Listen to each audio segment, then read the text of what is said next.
丽芳，那我记得你也曾稍稍的提过，在这个过程当中，还有一件事情，好像是让你看到啊，在父亲这个身上，你看到了神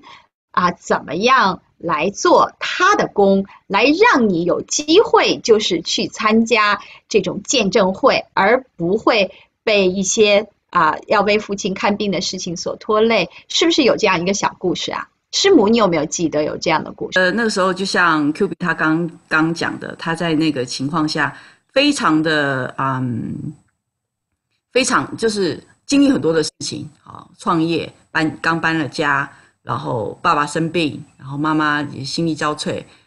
感情寄托也是常常找他很多事情，然后他自己又怀孕哈，身心要去维系一个好的灵修习惯，要去侍奉神，在网络上带小组，很多的考验。觉得丽芳做得很好的，就是说她一直都很坚持的参加每7周的网络见证聚会，我觉得这是一个很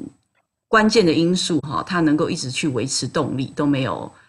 就是后面就是透过见证聚会有重新得力。那有一次她是几乎不能参加了啊，但神就做了奇妙的工作，我想请丽芳分享一下。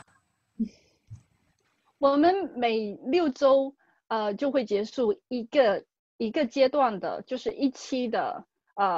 学习，完了之后我们就会有一个见证聚会，然后那一次的见证聚会是星期4，刚好也是我爸爸要去看医生的那一天，然后我就跟小组跟 Sharon 讲说，我可能会参加不了。那如果可以的话，我可能如果那个时间段我刚好在路上，或者没有在跟医生讲话，或者没有其他事情占据我的时间的话，我可能可以暂时上线跟姐妹们见一下面，可能没有办法完整的进行见证聚会。然后结果就是星期3晚上，第2天要去看医生之前，我爸爸突然间非常坚持的跟全家人讲说，我不需要人陪我去，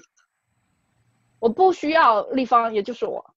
不需要丽芳跟我一起去，我只要跟你妈一起去就可以了，我们2个人去就可以了。然后我妹妹呢，当时就很不放心，说你真的可以吗？你们到时候要是走路走丢了怎么办？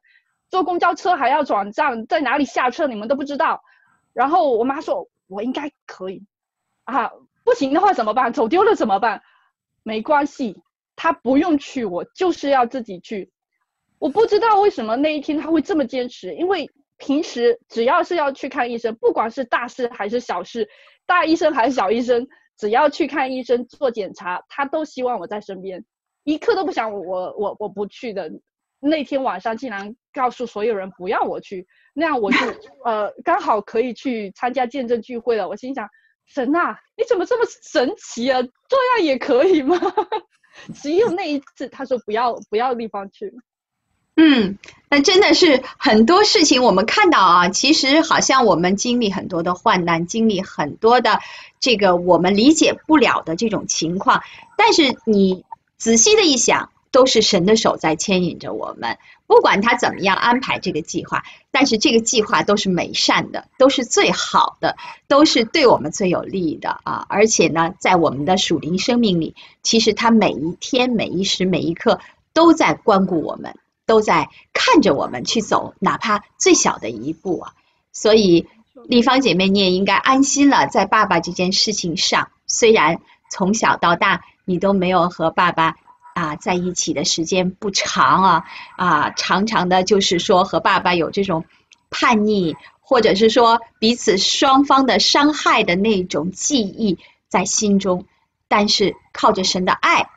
靠着神的拯救，这一切都会被抹去，而且呢，在神的里面，我们都有更深的、更美好的一种情感，这种真爱一直延续到永恒。